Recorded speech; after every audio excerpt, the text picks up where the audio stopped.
అక్కడ మాకంటూ ఏ ఉపాధి లేదు, అక్కడ మేము శరీరాన్ని నమ్ముకుంటే తప్ప మేము బ్రతకలేము. అలాంటప్పుడు ఎదుటి వాళ్ళు ఏం చేస్తారో మేము గెస్ చేయలేము కదా.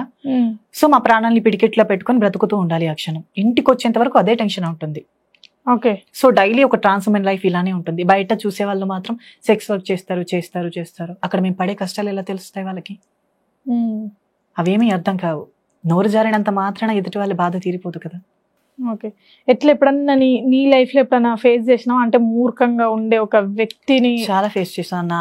నేను నా పక్కన ఉండగా నా ఫ్రెండ్స్ ని ఆ టైంలో ఏం చేయలేము. కొంతమంది వచ్చి మూర్ఖంగా కత్తులు తీసి బెదిరించడం ఇలా చేస్తూనే ఉంటారు. కత్తులు తీసి బెదిరిస్తారా? ఓకే, ఖచ్చితంగా.